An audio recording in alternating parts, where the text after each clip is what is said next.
Continuando, então, nós vamos ter aí, tá certo?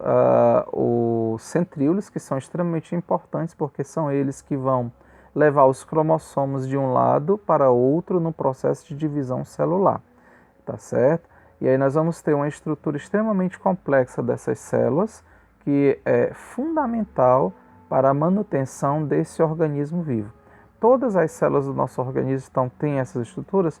Todas elas têm essas estruturas. Logicamente que algumas vão ter mais umas, como aquelas que são mais necessárias, mitocôndrias, como a musculatura, elas vão ter muito mais mitocôndrias do que outras células que não necessitam tanto.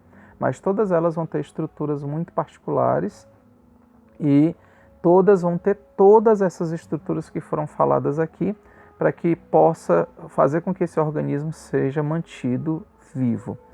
A alimentação é extremamente importante para cada um de nós, porque é a partir dessa alimentação que a célula vai conseguir tirar o material necessário para manter-se viva, né? Além, logicamente, do oxigênio e a retirada do CO2. A retirada do CO2 é feita pelo sangue e a colocação do oxigênio nessa célula é feita também pelo sangue.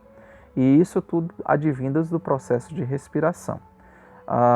As células funcionam extremamente organizadas, como se fosse uma usina, uma fábrica, para poder fazer com que o nosso organismo, que tem cerca de 20 a 25 trilhões de células, possam funcionar muito bem. Todas as vezes que uma célula para de funcionar, é porque ela está morta, ela morre automaticamente.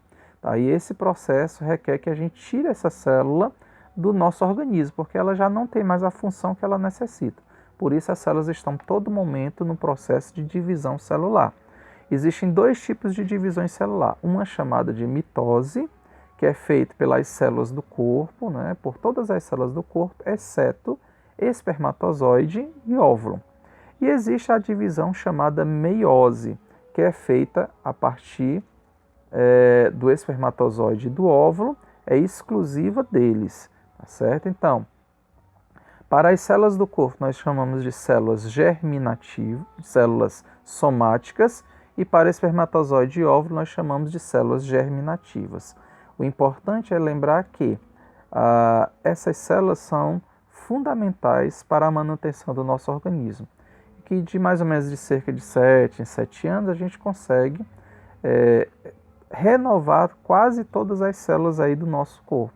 Por que quase todas? Porque, por exemplo, as células neuronais, elas demoram muito mais tempo e muitas até não conseguem se renovar. Elas morrem realmente por conta de falta de oxigenação, por falta de açúcar, né, de glicose dentro desse cérebro, ou mesmo por conta de alguma doença chamada de neurodegenerativa.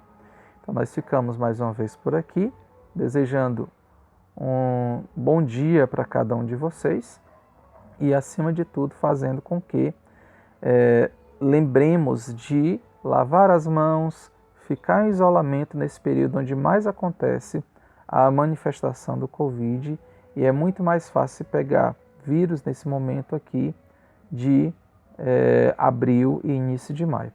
Fiquem com Deus e que Jesus nos abençoe sempre.